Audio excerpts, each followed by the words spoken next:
오늘 함께 하실 성경은 마태복음 4장 3절과 4절까지입니다. 교독하겠습니다.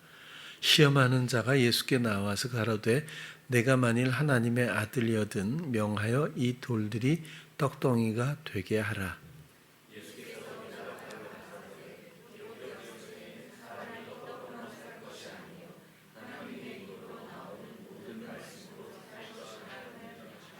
아멘. 오늘은 시험이라는 주제를 가지고 함께 또 나누도록 할게요. 우리가 시험을 어떻게 생각하는지, 사실 시험이 난무하죠, 우리 삶에는. 그런데 회방과 시험도 좀 분별을 해야 되지 않을까 싶어요. 회방은 주로 상황에 관한 것이라고 생각되거든요. 회방이라고 하면 뭐가 잘못되든지 어긋나는 거죠. 실패 혹은 관계가 파괴되거나 오해, 억울함, 이렇게 손실 여러 가지로 불편하게 하는 여러 가지 시도들이 있기 마련이니까 그런 회방들도 우리가 많이 느끼게 됩니다. 그러나 이 시험이라고 하는 것과 회방은 조금 달라서 회방은 상황에 관한 것이라고 이해가 된다면 시험은 사단과 나와의 관계에서 한번 이해를 했으면 좋겠다라는 말씀을 드려요. 믿음은 하나님과 우리 주님과의 관계에서 생각해야 되는 거죠. 스스로 뭘 믿으려고 애쓰는 것이 믿음이 아니라 주님에 대해서 믿고 주님을 믿고 주님을 듣고 그 말씀과 그 뜻과 행하심과 그 소망 하실 일 이런 주님과의 관계에서 믿음이 성립이 된다면 시험이라고 하는 것은 전격적으로 사단과의 관계에서 그렇게 성립된다고 보여집니다. 그래서 주기도문에도 시험에 들지 말게 하옵시며라는 기도문을 가르쳐 주셨는데 그것을 자칫하면 오늘도 회방이 없도록 도와주시며 이렇게 생각할 수 있기 때문에 그래요. 그것은 그런 게 아니고 시험에 들지 않는다라고 하는 것은 사단의 그런 시도와 우리의 반응으로부터 나타나는 여러 가지 영적 현상들일 텐데 시험이라고 하는 페이라조라고 하는 단어를 찾아보면 찌르기에서 유래되었다 이런 설명이 있습니다. 그러니까 찔러보는 거죠, 그렇죠? 찔러봐도 아무렇지도 않은 사람이 있고 찌르면 통하는 사람이 있는 것처럼 시험은 사실 효과가 없어도 본전인 것 같아요. 근데 일단 찌르는 거죠. 사단은 찌르기의 명수고 수없이 찌르는 것 같아요. 이 페이라조라고 하는 단어의 뜻은 유혹하다라는 것이 가장 많고 시험이 아시는 것처럼 테스트도 있고 템테이션도 있고 그렇잖아요. 그런 것처럼 시험이라는 우리 번역된 이 시험이라고 하는 단어 자체만을 갖고 하나의 개념으로 생각하면 좀 곤란할 것 같고요. 오늘 다루는 것은 당연히 미혹에 대한 시험의 그 내용이죠.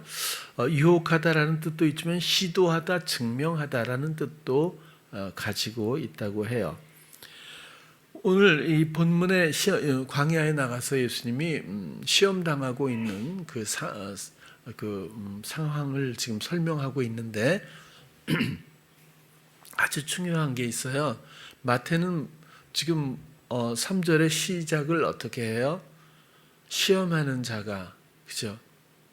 이건 뭐죠? 다른 복음서에는 어떻게 되어 있죠? 마귀가 그렇게 되어 있어요.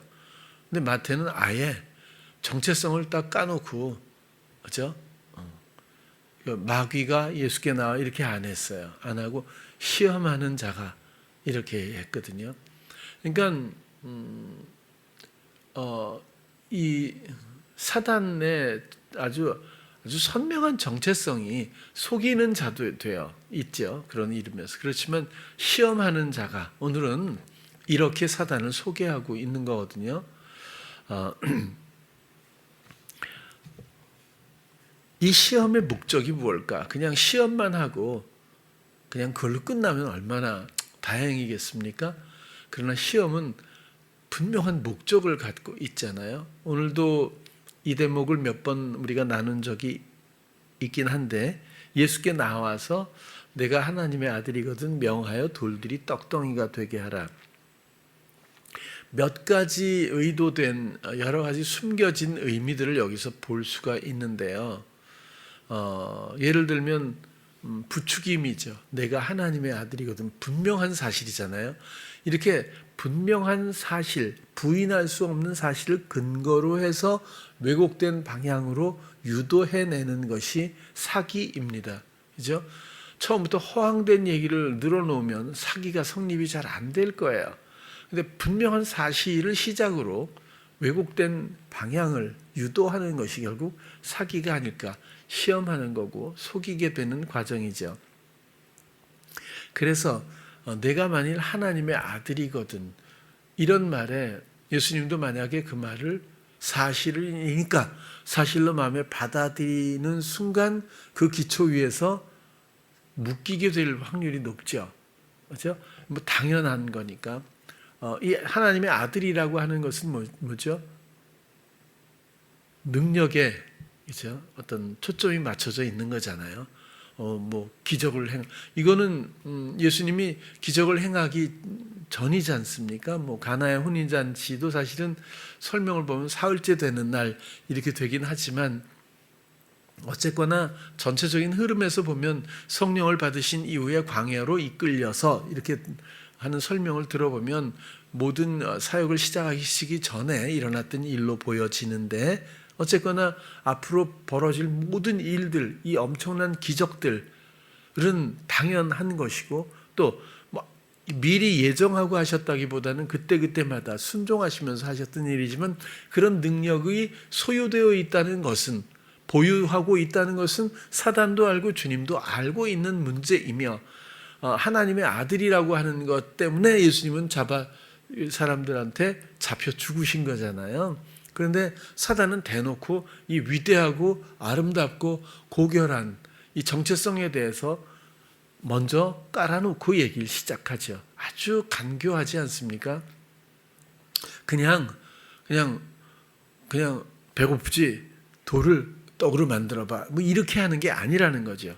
그러니까 너 목사지, 뭐 이런 거, 너 예수 믿지, 뭐 이런 거죠. 뭐 그런 연유로 여러분들도 사회생활하면서 부담을 느끼거나 혹은 끌려갔던 어떤 그런 경우들이 얼마든지 있죠. 다시 말하면 아주 정당한 어떤 그런 내가 받아들일 수밖에 없는 어떤 빌미를 시작으로 결국에는 유도해 나가는 어떤 유형들을 볼 수 있다는 거고요. 그 다음, 예수께 나와서 가로되 내가 하나님의 아들이거든 명하여, 같은 단어거든요. 이게 가로되 명하여, 이건 사실 말하다 이런 뜻이에요. 그래서 예수께 나와서 말하기를 이렇게 했는데, 하나님의 아들이잖아요. 그러니까 말씀하세요, 이 소리죠. 경어를 쓰면 우리나라처럼 그러면 말씀으로 모든 것들이 이루어지잖아요. 그러니까 말하면 말하는 대로 됩니다, 이거거든요. 이거 영적인 원리잖아요. 그러니까 여기서 명하여 그래서 이렇게 됐지만 말씀으로 이 돌을 이렇게 변화시킬 수 있지 않겠어요? 라고 유도하고 있는 거죠.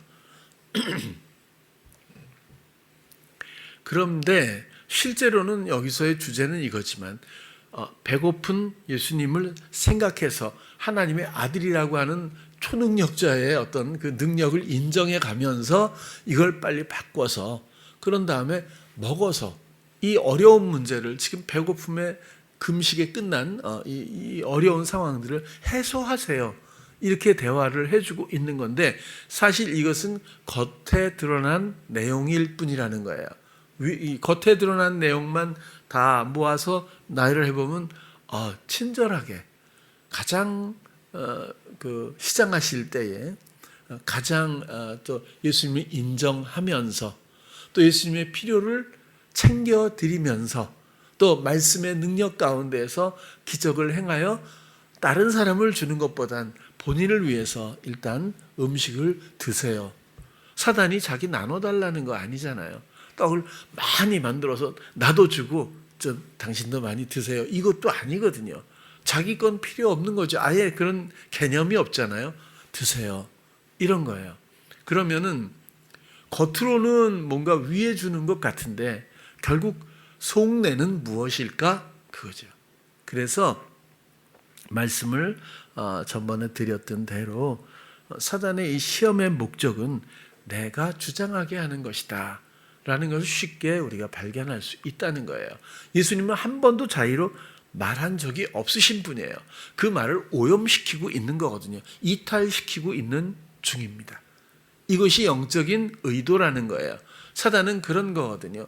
여러분들이 어떤 너무 좋은 생각으로 내가 이미 시도하는 길 위에 서 있다면 시험에 들은 겁니다. 그것이 시험이죠.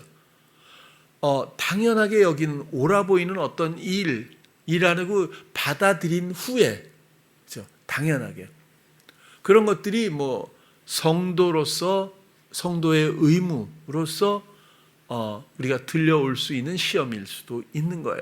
또 부모로서 자녀에 대한 문제로서 들려올 수 있는 거예요.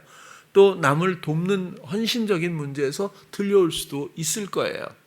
그렇게 해서 아주 옳아 보이는 것, 당연한 것, 그리고 그 정체성을 인정하며 할 수 있는 일을 시도하게 만드는데 원래 목적은 듣는 대로 말씀하시는 예수 그리스도의 순결성의 시작점을 와해시켜버리고 있는 거예요. 그렇죠? 완벽하게 처음부터 길을 망치고 있는 거나 마찬가지죠. 여기서 만약에 이대로 하시면 그 다음에 예수님은 나는 죄가 없어 라고 말할 수가 없는 거죠. 왜? 자의로 행동한 적이 있기 때문에 나는 한 번도 자의로 말한 적이 없어 라는 말씀을 하실 수가 없게 되는 거죠.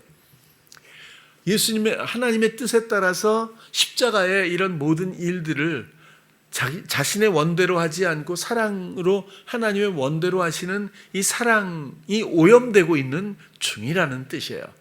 시험의 목적은 그런 거거든요. 근데 너무나 표면에 나타난 일들은 당연합니다. 그리고 옳아 보이고 받아들일 수밖에 없는 그런 아주 세밀하고 아주 뭐라고 해야 되나요? 완벽한 그런 의도를 숨기고 있는데, 자 그리고는 내가 주장하게 하는 거고, 그 다음에 뭐가 있냐면요. 그러면 여기서 그냥 시키는 대로 해서 만약에 하면 알았어, 내가 하나님의 아들 맞지, 내가 배도 고프지, 내가 해볼게, 이게 아니고 이걸 원리로 오히려 사단을 원론적인 원리, 영적인 원리, 복음적인 원리로 그냥 한 방에 눌러버리잖아요. 그렇죠? 사람 기록되었을 때 사람이 떡으로만 음식 먹고 사는 것만이 아니고 그건 육신적인 거죠. 그건 뭐 나쁘다는 뜻이 아니라 영적으로는 하나님의 입으로부터 나오는 모든 말씀으로 살 것이다. 하나님의 입으로부터 나오는 모든 말씀을 이 순간에 예수 그리스도께서는 듣고 계시는 분이고 그 생명 가운데 있는 분이시고 그 생명을 전하러 오신 분인데 이것을 단절시키려고 하고 있는 네가 명해서 네 뜻에 네 마음에 원하는 것을 말해서 네가 필요한 걸 얻어갈 수 있잖아. 하나님의 아들이니까 라고 왜곡된 그런 주문을 하고 있는 과정이라는 뜻입니다. 결국에는 사단이 어떤 의도를 가지고 우리를 부추길 때에 우리 마음에 거기에 반응하는 근거가 남아있지 않아야 하는 것이 굉장히 중요한 거죠. 그냥 부추긴다고 해서 덜컥 하는 게 아니에요. 아이가 얼마나 이뻐요. 그러니까 아이를 위해서 이걸 해야 될 것 같아. 이걸 한번 할까? 이런 생각이 떠오르면 그러면 내 마음에 아이가 잘 되기를 원하는 원함이 나의 것으로서 주님으로 비롯된 지혜가 아니라 내 부모로서 육신에 근거한 나의 성정 가운데서 그런 원함이 내 마음에 남겨져 있다면 이런 것들이 반응한다는 거예요. 근데 예수 그리스도 안에는 그야말로 나는 없고잖아요. 예수 그리스도의 삶이 아니라 오직 순종하고 사랑하는 예수 그리스도의 마음 안에는 순결한 여백밖에 없었다고 보여지는 거예요. 뭔가 내가 그래도 생명을 구하러 온 사역자, 사역자는 아니지만 그런 본분으로서 내가 기적을 이런 어떤 한 사람으로서의 마음의 원함이라고 하는 것에 대해서 굉장히 순결함을 볼 수가 있잖아요. 깨끗하잖아요. 근데 우리들은 모든 사람들은 저를 포함해서 어떤 사람이라도 마음의 원함이라는 것을 손수건 돌리기처럼 사단은 다 놔줬어요. 그것이 경우에 따라 좀 다르고 또 경중이 좀 다를 뿐일 거예요. 누구에게나 있어요. 부모가 되면 자식에 대한 사랑의 본능이 왜 없겠어요? 또 이렇게 사역을 하는 사람은 헌신 의지가 왜 없겠어요? 또 사업을 하면 성공을 시키고자 하는 무언가 열정이 왜 없겠어요? 마음의 원함이 있다는 거예요. 어떤 상황이든지 마음의 원함이라는 것들이 심겨져 있다는 거예요. 주님의 말씀, 주님의 뜻만이 있어야 하는 우리 마음에 이미 그런 것들을 심어왔기 때문에 사람들은 이길 수가 없다는 거예요. 반응하지 않을 수가 없거든요. 어떻게 부모가 자식을 그죠? 무관심하게 이렇게 여길 수 있겠어요, 쉽게. 또 무슨 일을 할 때 어떻게 무심하게만 그렇게 할 수 있겠어요. 반응할 수 있는 모든 일은 공통적이진 않은 것 같아요. 그러나 성향 따라서 반응하는 영역도 다르고 상태도 다르긴 해요. 그러나 마음의 원함이라는 것이 근거가 된다는 것은 거의 틀림없는 사실인 것 같다는 거예요. 그래서 우리 마음의 원함 이라고 하는 에피디미아를 우리가 분별하지 않고서는 우리가 이것들을 생명력 없도록 만들지 않고서는 반응하는 데에서 우리가 이길 방법이 없더라는 뜻을 얘기하는 거예요. 이건 약하다, 잘못했다 이런 뜻이 아니라 원리를 말씀드리고 있는 거예요.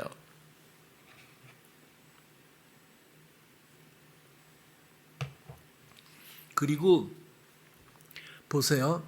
사단은 지금도 목적은 영적인 겁니다. 목적은 그 영혼이 주님께 나가지 못하도록, 주님의 돌보심을 받지 못하도록 영적인 목적을 갖고 있지만 영적인 왕이 아니에요. 영적인 능력이 없어요. 그러니까 육적인 내용을 가지고 영적인 회방을 하고 있다라고 보여지는 겁니다. 그러니까 육적인 것의 회방과 시험만으로 만족하거나 그게 목적이 아니라 사실은 영적인 것이 목적이다. 그러나 육신적인 환경과 성향 그리고 부추김 이런 시험을 통해서 이 영적인 생명에 도달을 하지 못하도록 하나님 앞에 죄된 인생으로 남겨지도록 시도하고 유도하고 있는 것이다. 이렇게 보여진다는 거예요. 그래서 예수님께도 하나님 듣지 마. 에덴에서는 그게 먹혔거든요. 그렇죠? 네가 하나님 좀 될 수 있어. 이게 먹혔어요, 사람한테는. 그러나 여기서 나와서도 예수님한테는 그게 안 되죠. 대신에 육신의 필요에 대해서 설명하고 가장 40일 금식한 후 직전이니까 이 직후니까 이때 가장 필요로 하는 그 어느 것을 주제로 삼고 있는 거예요. 육신적인 건데 결국 목적은 영적인 단절이고 오염이죠. 이런 시험의 목적에 대해서 우리가 좀 이해했으면 하는 겁니다. 그러면 육적인 것, 육적인 필요 이런 걸 가지고 사단이 우리를 미혹할 때에 그럼 육적인 필요는 난 다 필요 없어. 난 오직 예수님뿐이야. 이렇게 해서 늘 궁핍하거나 늘 뭐 부족한 상태로서 그래도 소망을 갖고 살아야 하나, 이게 아니고 분명히 성경에서는 마태복음 6장 31절에서 33절을 보면요, 오히려 염려해서 뭐 이르기를 무엇을 먹을까 무엇을 마실까 입을까 하지 말라. 이건 육신의 필요거든요. 모든 게 이건 다 하나님 안 믿고 하나님 없는 자들이, 그냥 육신에 처한 자들이 구하는 것뿐이야. 하나님의 돌보심이 없는 사람들이 구하면 그런 거야, 이런 것들이. 근데 너희 천부 하나님께서, 하늘에 계신 아버지께서 이 모든 것들이 너희에게 있어야 할 줄을 아시느니라. 그 다음 너희는 안 읽었나? 32절 잠깐만요. 읽었네요. 33절. 그 다음에 뭐라 그래요? 그래서 하나님께 구하면 하나님이 뭐 밥도 주고 뭐 돈도 주고 이렇게 하시는 거예요. 원래 이렇게 진행이 되어야 흐름이 맞을 것 같지만, 또 하나님이 이게 뭐죠? 예수님이 영적으로 지금 이렇게 설명해 주세요. 너희는 먼저 하나님의 다스림, 그리고 그분의 의의를, 그분의 뜻을 먼저 구해. 그러면 이 모든 것을 너에게 더하시리라. 그러니까 하나님의 목적은 돈이 없어? 돈을 줄게. 사람이 부족해? 내가 줄게. 자식이 없니? 내가 줄게. 이런 관계가 아니고, 하나님을 사랑하고 하나님의 다스림을 기대하고 그 다스림을 기뻐하는 백성들에게 주지 못할 게 없는데, 더군다나 그냥 세상에서 사는 어떤 성도와 하나님의 관계에서 이야기하는 게 아니라 천부라는 거예요. 아버지라는 거죠. 그게 특징이거든요. 하늘에 계신 아버지께서 우리의 모든 필요를, 자식의 필요를 왜 모르겠느냐. 근데 아버지께로 마음을 돌이켜서 아버지를 믿고 아버지를 사랑하고 아버지를 소망하며 기대할 때, 그럼 내가 뭐든지 다 줄게, 이런 얘기지. 그냥 아버지 돈 줘, 아버지 애기 줘, 아버지 집 줘, 뭐 이렇게 한다고 이렇게 주면 하나님이 원하시는 사랑의 관계잖아요. 근데 그 본질이 빠져버리는 거죠. 그래서 천부라는 단어를 썼다고 보여지고, 그리고 이런 내용들을 설명해 주고 있다, 그렇게 보여지는 거거든요.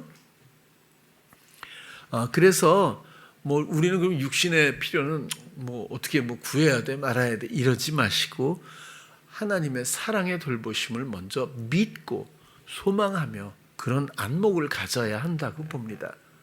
조금 부족할 때는 부족한 대로 유익이 반드시 있어요. 힘들고 손실, 실패라고 보여지는 어떤 상황 속에서 얻어지는 유익은요, 그 안에 보면 몰라요. 정말. 그 끝나고 나면 뒤돌아보면 알죠. 더 좋은 건 뭐죠? 그 상황에서 알아가는 게 더 중요하죠. 그러니까 그런 관심사가 없었던 거예요. 상황의 마음을 다 빼앗기고 내 마음의 원함은 다른 걸 원하고 있었기 때문에, 내 마음의 원함이 영적이고 복음적이고 하나님의 사랑이고 사랑의 돌보심이고 그 의의를, 그분의 행하심과 이런 소망 가운데서 그런 관심사를 갖고 있다면 느껴지죠. 이렇게 버겁다는 것, 이렇게 회방을 하게 허용하고 있으시다는 것은 당신의, 내가 모르지만 분명히 또 숨겨진 뜻이 있군요 라는 것이 내 마음에서 소통할 때에 아주 강한 안정감을 갖고 떠오르게 된다는 거예요. 그러다 보면 시간은 흐르게 되고 상황은 구름보다 더 빠르고 다양하게 변해요. 상황은 분명히 이게 아닌 것 같았는데 금방 또 다른 상황이 돼버리고, 또 그러다 보면 또 회방이 오고 반복이죠. 이 시험의 특징은, 목적은 얘기를 좀 드렸고요. 시험의 특징은 제가 볼 때는 굉장히 분별해서 중요한 부분인데, 생각으로부터 온다 이렇게 말할 수밖에 없는 것 같아요. 지금 오늘 본문에도 예수께 나왔잖아요. 사단이 시험하는 자가 예수께 앞에 나왔대요. 근데 이게 대화체고 상대감을 가지니까 이렇게 표현한 거지, 실제로 어떤 모양새를 가지고 뭐 미국에서 이런 것들을 만약 재현하는 영화를 만들었으면 이상하게 생긴 괴물, 머릿속에서 또 머리가 나오고 이렇게 좀 상상을 초월하는 이상한 그러니까 사람의 상상을 넘어서는 괴물로 표현하는 경우가 또 있더라고요. 근데 만약에 한국이나 중국 쪽에 이렇게 동양 쪽으로 오면 아주 이쁜 여자가 이렇게 딱, 중국 영화들은 그런 거 많거든요. 이쁜 여자가 요괴가 탁 돼가지고 꼬리 9 달린 여우가 굉장히 이쁘게 나타나잖아요. 우리나라도. 그래서 멋진 데서 뭐 이렇게 산을 이렇게 가다 길을 잃어서 하룻밤 탁 자고 딱 일어나게 흉갓집에 그 이쁜 여자는 보니까 꼬리 9 달린, 여러분 잘 모르시는군요. 해석이 조금씩 관점이 다른 것 같긴 해요. 근데 이건 내면의 영적으로 생각을 통해서 옵니다. 그래서 생각을 분별하지 않을 그럴 의지가 없으면 영적인 것은 제가 볼 땐 거의 가능성이 없습니다. 우리가 이 생각이 도대체 어디로부터 누구로부터 어떤 의도를 가지고 내 마음속에 들려지고 있는가에 대한 경계심이 없다면 깨어 있을 수도 없고, 시험에 들지 말게 해달라고 아무리 기도를 해도 내 마음에 들리는 이 생각에 대한 분별력과 경계심이 없다면 이걸 방어해낼 수 있는 어떤 기대도 할 수 없다는 말씀을 드릴 수밖에 없어요.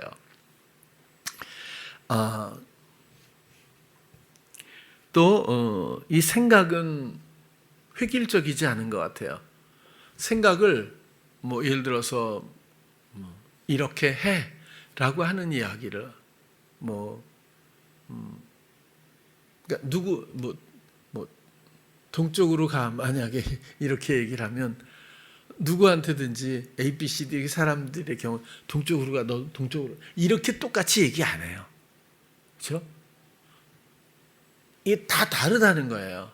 사람마다 성향, 마음에 원하는 것, 그 다음에 성향이 돼버린 누적된 이런 거죠. 성향에 반응할 수밖에 없는 그 준비된 생각을 넣어주기 때문에 전혀 이걸 경계심 없이 받아들일 수밖에 없는, 그러니까 방어할 힘조차 아니면 그런 기능이 아예 없이 그런 유형으로 생각이 다가오기 때문에 그것이 내 생각인 줄로 알고 바로 어깨동무하듯이 그렇게 그냥 공유되고 그리고 시도를 하는 거죠. 어떤 절차가 없어요. 분별할 겨를도 없게 되는 거죠. 이 성향을 어려서부터 사단이 전부 환경에 따라, 관계에 따라 다 만들어 놨어요.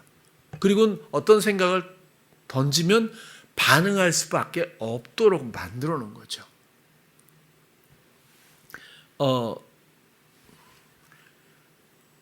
그 청계천 팔가에 가면 잠수함도 만든다고 하던데 뭐만 빼고 다 있다고 그래요. 만물 시장이 쫙 뒷골목 놔도 고물 같은 것들도 많이 놓고 오래된 이런 것도 팔고 엄청 많은 걸 파는데 다 부속도 있고 해서 못 만들 게 없다고 그래요. 그래서 가보면 기억에 남는 게, 나는 옛날엔 쥐가 무지 많았어요, 우리나라에. 그러니까 여러분들 우리나라가 왜 세계에서 최빈국이었는지 이해를 못할 거예요. 근데 우리는 그 최빈국에서부터 태어나서 지금 여기까지 왔는데 그 엄청나게 빠른 속도의 변화, 이런 것들, 변화가 정말 너무너무 속도가 빨랐어요. 우리 어렸을 때는요, 초등학생한테 글쎄 학교에서 쥐를 잡아서 쥐꼬리를 잘라오라는, 그 기억나는 사람이 여기는 없을 것 같아요, 거의. 근데 쥐가 그렇게 많았다고요. 쥐꼬리 잘라갖고. 권사님 생각나세요? 그렇다니까. 그 쥐꼬리, 그 징그러운지도 몰랐어요. 그리고 못 잡으니까 부모님한테 또 쫄라하고 쥐 잡아달라고 그렇게 해갖고. 근데 청계천에 갔더니 어느 날 지나가서 저는 그런 경험이 있기 때문에 쥐에 대해서 굉장히 관심 있게 봤던 것 같아요. 쥐잡기가 쉽지 않잖아요. 쥐잡기가 쉽지 않아서 고양이를 활용하는 방법도 있긴 해요. 고양이 앞에 쥐를 본 사람, 제가 깜짝 놀랐어요. 초등학교 운동장에서 고양이가 있는데 쥐가 연병장 한가운데, 운동장 한가운데서 그 만난 거예요. 왜 거기 둘이 있는지 잘 몰랐어요. 얘네들이 왜 여기, 쥐가 보통 이 다니는 길이 아니잖아요. 근데 쥐가 걷지를 못하더라고요. 고양이가 딱 있으니까 부들부들 떨면서 걷지를 못하는 거예요. 그냥 가다가 잡히는 한 있어도 도망가야 되잖아요. 근데 그걸 못하는 거예요. 그냥 못 도망가고 그냥 그러고 나 잡아잡수 이렇게 그냥 있더라고요. 쥐가. 이게 고양이 앞에 쥐로구나. 그때 이제 그걸 깨달았죠. 근데 청계천에 가니까 아무튼 어떤 사람이 쥐를 끈끈이에다 딱 붙여놓고, 그다음에 이쪽에는 무슨 알약 같은 거 같아. 근데 이렇게 딱 놓고 덮어놨어. 이따 사람들이 뭐 하는 거 막 설명한 다음에 이걸 탁 여니까 쥐가 막 몸부림을 치는 거야. 그러니까 이 냄새 때문인지 뭐가 이렇게 그렇게 싫어한다는 거예요. 이거 놓으면 집안에 쥐가 없다는 거예요. 확실하잖아요, 설명이. 그러니까 딱 덮으니까 또 쥐가 가만히 있어. 이거 훈련시킨 건지 모르겠는데 딱 여니까 막 고통스러워서 난리를 치는 거예요. 그래서 이 끈끈이로 잡으면 이거 치우는데 이게 얼마나 힘드냐. 이거 사라 이런 얘기죠. 살 뻔했어요. 근데 일단 그냥 지나갔지만 쥐 얘기를 해서 그렇지. 그렇죠? 이렇게 반응할 수밖에 없는 약한 그런 부위를 마음에 우리들이 다 갖고 있거든요.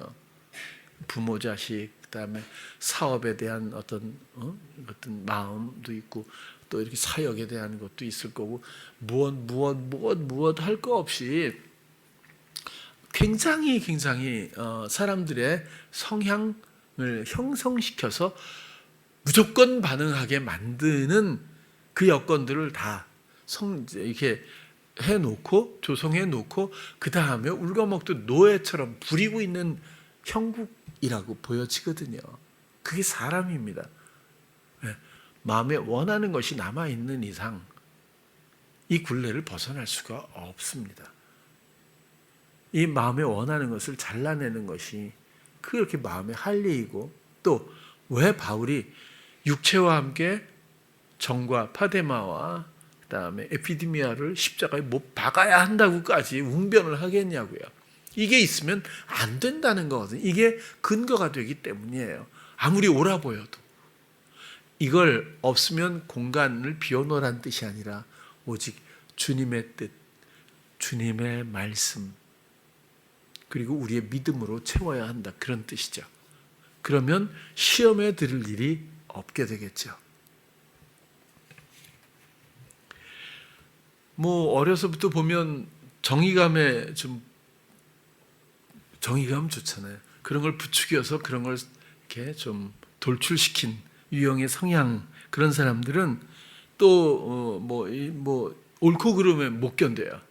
그런 걸 잘못된 걸 못 봐. 그리고 어려운 사람을 도와주고 이러는데 몸살이지를 않죠. 그런 사람들은 그리고 타협이 불가하다든지 이런 성격의 사람이 되는 것 같아요. 그렇게 반응하며 사니까 배려심 이런 것만 조금만 붙이고 얼마나 좋아하니까 받아들이기 좋거든요. 이거 옳아 보이잖아요. 그러니까 그런 걸 받아들이고 나면 그 다음이 문제라는, 이걸 악용이죠. 악용해서 엉뚱한 목적을 이루어가고 하는 거예요. 배려심 그러면 이타적인 생각에 이끌려서 오버하며 살 수도 있어요. 헌신적인 성향의 사람들은 의지와 열정에 이끌려 살겠죠. 그리고 스스로 이것이 시험이라고 생각할 수 있는 여지가 있을까요? 거의 느끼지 못할 것 같다는 생각이에요. 그래서 어려서의 교육은 내면의 이런 이해력이나 분별력, 면역력 이런 것들의 성장이 굉장히 중요하다. 그렇게 보여져요. 그래서 우리 교회 아이들을 이제 여러분들이 대하실 때마다 아이고 이뻐라, 이건 내가 주로 하는 말인데 그것도 좋아요. 또 뭐 별의별 어떤 뭐 말도 다 좋은데 이 말의 주인이 누구냐? 그게 중요하다는 거예요. 주님을 사랑하는 마음과 주님 안에서 이 아이에 대한 공유된 어떤 소망을 가지고 하나의 소중한 인격과 또 뭐라고 해야 되나요? 존재감에 대한 기대를 갖고 사랑하는 주님의 마음에 합하여 아이에게 말해줄 수 있다면 우리의 본분을 다하는 걸 거예요. 그 말이 어떤 말이건 간에. 그러나 한 사람 한 사람 성향에 이미 노예가 된 사람들이 아무리 이쁘다고 하고 아무리 뭐 장군 같다고 그러고 아무리 뭐 같다고 아무리 얘기를 해줘도 그죠? 이것은 사람의 일이 되고 말 거예요. 오히려 어떤 성향이 또 형성되는 과정에 일조하는 것밖에 안 될 수도 있다는 거예요. 영적인 원리가 그렇습니다.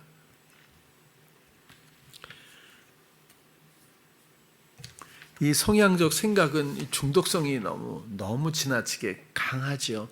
그래서 먹이와 같아요. 낚시할 때 다람쥐는 뭐 먹고 살죠? 뭐 보통 도토리나 뭐 이런 거 먹고 살잖아요.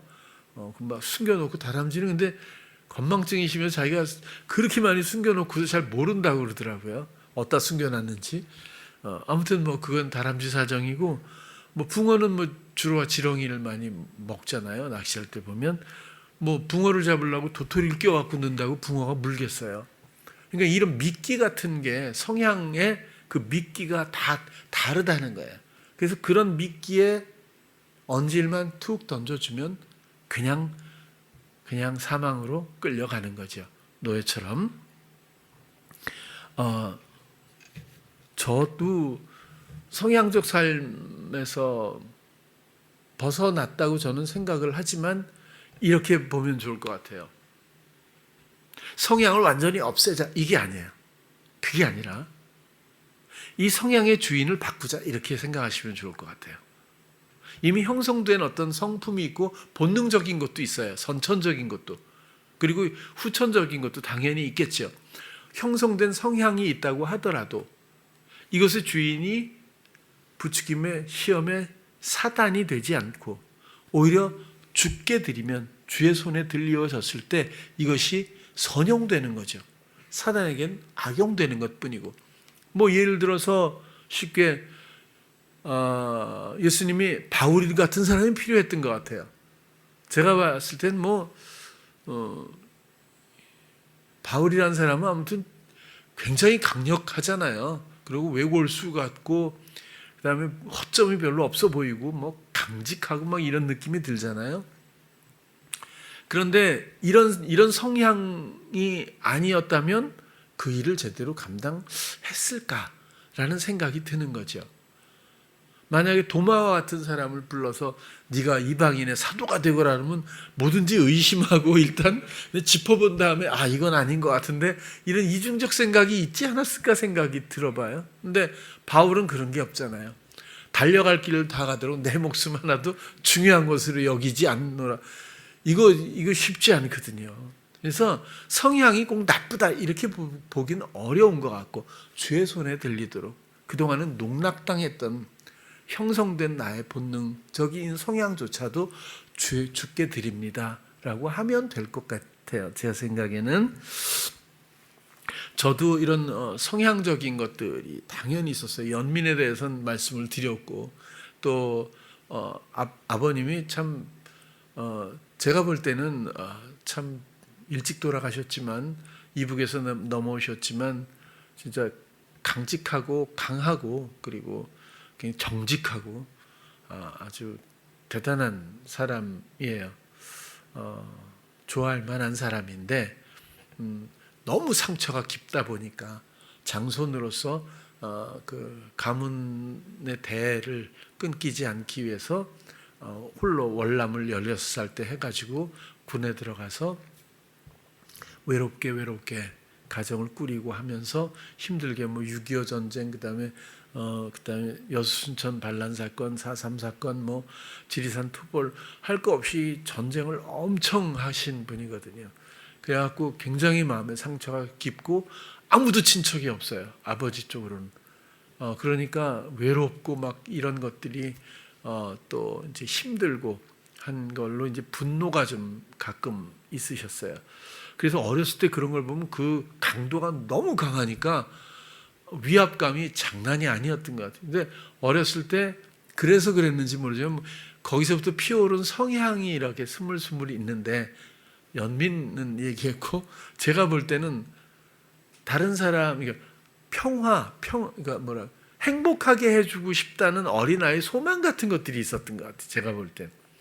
근데 그것이 결국엔 악용된 경우는 그렇게 많지는 않은 것 같아요. 이런 것들은요. 하물며 군대 있을 때도 진짜 산적수울보다 더 지독하게 맨날 두들겨 패고 산꼭대기에 40명만 딱 있는 막사 하나 딱 있거든요. 이건 진짜 사람 사는 곳이 아니었었어요. 군악대가 그렇게 있었는데 하물며 이렇게 하수도 청소다. 그럼 옛날에 하수관이 없었잖아요. 그냥 흘려보내잖아요. 근데 이렇게 밥 먹던 것도 막 흘려보내고 근데 그걸 삽이 몇 개 없거든요. 옛날에 도구도 별로, 손으로 해야 돼 전부. 근데 이렇게 멈칫다면 그날 밤에 또 단체로 다 죽는 거고. 아무튼 예를 들어서 난로가 가운데 하나 있어요. 하나 있는데 기름 난로, 경유. 근데 경유통은 바깥에 있어. 그래갖고 까만 호수로 이렇게 연결돼 갖고 이렇게 여기서 기름을 뿜는 펌프가 이 안에 있어. 그래서 이게 얼어 가끔. 그래갖고 이게 기름이 이렇게 안 오니까 난로가 기름이 공급이 안 되니까 불이 꺼지잖아요. 그러면 난로 펴. 그 소리가 뭐냐면 얼른 달려가갖고 호스를 딱 뽑은 다음에 이렇게 빨아야 돼. 그래갖고 그냥 이 쭉쭉 빨아갖고 안 와 있어. 이렇게 흡입을 이렇게 계속 하다 보면 울컥하고 오거든요. 그래서 한 모금 꾹 먹고 그다음에 탁 놓고 딱 이런 식으로 해야 돼. 사는 게 이거는 그냥 일상이에요. 이 정도는. 그러니까 사람 사는 게 아니었던 것 같아요. 자기가 거짓말하고 자기가 힘들다고 화가 나서 밤새 괴롭히고, 그다음에 자기 위에 윗사람한테 이렇게 인사계한테 한번 뭐라 그래 까인다 그러면 그날 밤에 또 보복으로 그러니까 이게 사회생활이 아니에요. 완전히 이거는. 그런 데서 저는 진짜 많이 배웠거든요. 근데 어쨌거나 또 외출, 이거는 환상적인 일이거든요. 근데 병장 아니면 외출을 생각을 못 하는 거예요. 이 이병, 1등병, 상병은 아예 외출 그러면 아예 순서라는 게 없어요. 외출증이 3분의 1 정도로 딱 이제 허가가 나와요. 그러면 그 순서대로, 계급 순서대로만 항상 외출이에요. 항상. 그러니까 나머지는 청소하고 주일날도 토요일날도 외출이 없는 거죠. 근데 제가 드디어 최고 내무부 반장이 딱 됐잖아요. 그래서 3개 분대였거든요. 딱 3개 분대를 그 금요일날 밤에 이제 딱 점호 끝나고 나면 가장 모든 사람들을 가장 행복하게 하는 분대원들을 1등병이 2등병이 할 것 없이 몽땅 그 분대만 외출 내보낸다. 법을 이렇게 정했어요. 그래가지고는 그 다음에 이제 여러 가지 몇 가지를 이제 제가 제안을 하죠. 예를 들어서 베토벤의 운명을 군악대니까 딱 레코드 이제 LP를 딱 틀고 그다음에 지휘봉을 준 다음에 가장 행복한 지휘를 하는 사람, 웃기고 이러는 거죠. 그러니까 어이없고 웃기고 이렇게 지휘할 수 있는 지휘 폼이죠. 그러니까 그런 거, 그런 어떤 그러니까 이런 것들을 분대원들이 미리 주면 일주일 동안 막 회의를 해가지고 이 지휘하는 거는 누구, 그 다음에 또 어떤 거는 누구, 이렇게 몇 가지 게임들을 쫙 해놔요. 그래서 얼마나 많이 이게 행복감을 주느냐에 따라서 분대장들을 심사위원으로 해가지고 내무반장하고 4명이 쫙 앉아가지고 심사를 봐가지고 제일 점수 높은 그 분대가 무조건 그냥 나가는 거예요. 근데 이게 편중되다 보면 나가는 분대만 계속 나가게 되더라고요. 이것도 또 모순이다 이런 생각이 들더라고요. 어느 때는. 그러니까 뭐든지 행복하게 해주려고. 제일 나쁜 게 아침에 일어났을 때 진짜 진짜 악질들 많아요. 이게 때릴 그런 괴롭힐 빌미를 잡으려고 뭐든지 그냥 딱 병장들은 잠도 없거든요. 이제 졸업할 나갈 때쯤 되면 잠도 안 와. 이따 앉아갖고 6시 딱 되면 기상 이렇게 얘기해요. 거기서 어떻게 일어나요? 기상 그래야 기상인가 보다 이렇게 일어나는데 조용히 기상 이렇게 하는데 안 일어나잖아. 늦잖아. 이게 빌미가 돼. 그날 밤에 또 반 죽는 거야 다. 그래갖고 짰잖아. 불침번들이 마지막 불침번이 5분 전에 머리를 이렇게 툭툭 치고 댕겨요. 이렇게 해갖고 깨라는 거야 빨리. 깨고 한 다음에 기상 그러면 병장이 기상 이래도 용수철처럼 탁탁 튀어올라. 애들이 벌써 다 깨 있으니까. 그래갖고 5분 안에 옷 다 하고 개고 이불 개고 하고 앞에 딱 사열 정도로 딱 서야 돼. 운동장에. 근데 이게 진짜 피곤하더라고요. 이게 굉장히 피곤한 일이잖아요. 아침부터. 그래서 저는 뭐 했어요? 가장 그때 상쾌한 음악이 댄싱 퀸이었거든요. 아바의 한번 들어보세요. 그러면 아침에 지금 행복하게 일어날 수 있다고 나는 생각해요. 그거를 틀기 전에 그건 6시 정각에 트는 거고 6시 일어나니까 5시 한 50분쯤엔 클래식을 트는 거예요.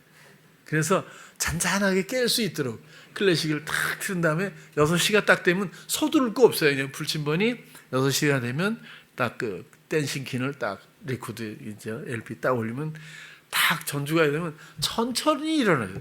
천천히 일어나서 10분 동안 천천히 입을 개고 10분 동안 모이도록 해. 이렇게 해놨어요. 그랬더니 아침에 아주 여유롭게 일어나가지고 다 개고 그다음에 인사도 하고 이렇게 내려가서 그러니까 모든 걸 그렇게 바꿔버렸어요. 생활을. 근데 이게 사실은 성향적인 거지. 이번에 제가 2년 동안 노회장 하면서 우리 장로님 여기 계셔서 잘 알 거예요. 원래는 행정적인 개념으로 많이 노회장을 해요.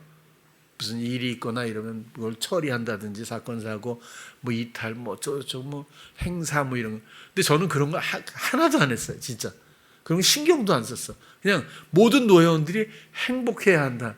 이래가지고 우리가 뭐 집에 있는 거 갖다가 막 서로 사고 바자회 하고 또 은택이가 도와줘갖고 모든 노회원 임원들하고 같이 하자고 행사를 했는데 아무도 안 했고 은택이만 같이 해가지고 그쪽에서 천 몇백을 해줬고 우리도 한 1,000만 원 가까이 했나? 이렇게 모아가지고 정말 많이 도와드렸어요. 돈으로도 드리고 교회도 우리가 세우기도 하고 또 뭐 호텔에서도 너무너무 행복하게. 그래서 그때도 내가 많이 여러분들에게 감사하고 정말 보람이 있다 이런 생각도 들고 그다음에 사모님들은 또 원권사님 거기 모시고 가서 사모님들이 옷이 없어요. 진짜 너무 해외여행은커녕 제주도도 못 가본 분들이 많아요. 너무너무 어려우니까.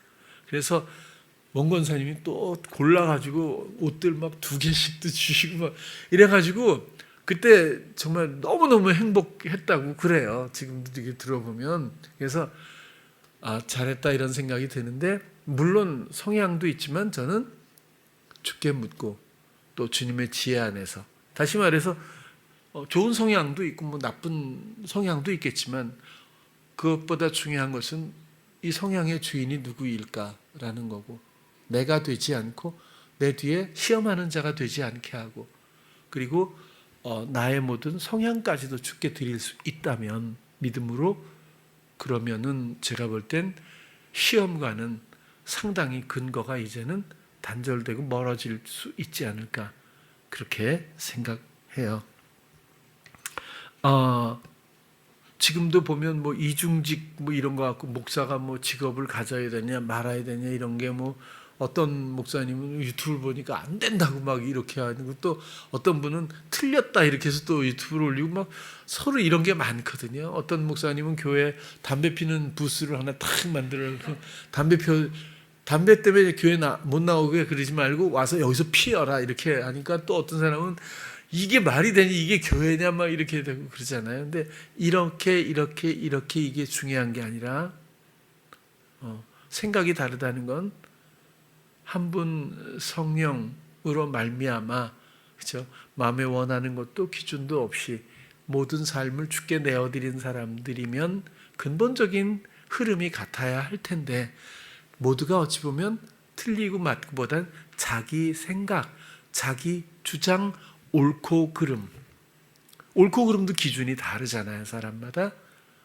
여기에 포괄적인 어떤 노예와 같은 느낌? 그런 생각을 하게 되거든요.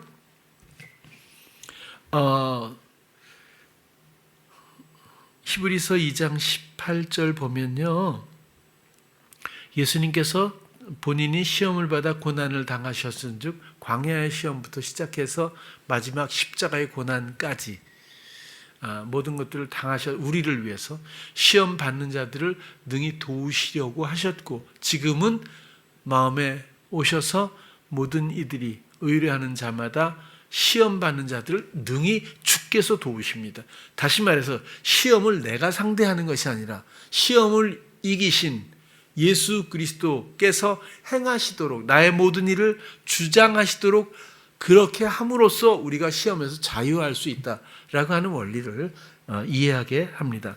또 야고보서 1장 13절에서 15절 보면 사람이 시험 받을 때 내가 하나님께 시험 받는다 그러지 말고 하나님은 악에게 시험을 받지도 않고 아무도 시험하지도 않는다. 14절은 오직 각 사람이 시험을 받는 건 자기 욕심, 이거 에피디미아거든요. 끌려서 미혹되어서 그렇다. 끌린다 이것도 잡아 끌다, 유혹하다 그런 거거든요. 각 사람이 시험을 받는 건 자기 욕심이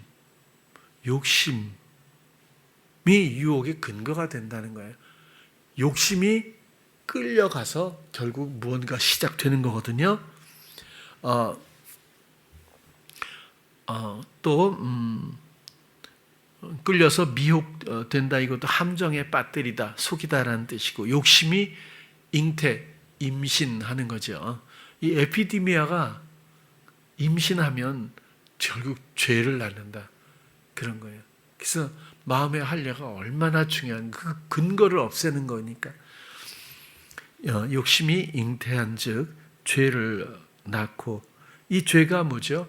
욕심이 잉태한 즉 죄를 낳는다는 뜻은 욕심으로 하면 뭔가 잘못된 부패한 부도덕적인 일들을 많이 하게 되는구나가 아니에요. 그게 아니라 하마르티아잖아요. 하나님의 의도에서 벗어난 일들을 할 수밖에 없다는 거예요. 하나님의 뜻과 반대되는 그런 일들을 실행하게 된다. 그런 거죠. 또 이 죄가 장성한 즉 계속 이거는 뭐죠? 성장하다 이런 뜻이기도 하지만 사실은 장성한 즉 이 단어는 실행한다는 뜻이 강해요. 그래서 욕심이 잉태한 즉 자기 시도가 왕성해졌는 그 인격체가 죄를 그러니까 낳게 되는 거잖아요. 그런 인격체가 형성이 되고 그것이 실행되는 무로 말미암아 결국 사망을 초래한다. 그런 의미라고 보여집니다. 그만큼 마음의 욕심, 마음의 원하는 것 이런 것들이 아주 무서운 기초라고 하는 것을 이해했으면 좋겠어요. 이런 것들이 근본적으로 우리의 산제사를 통해서 생명력 없도록 만들지 않고서는 벗어날 방법은 없습니다.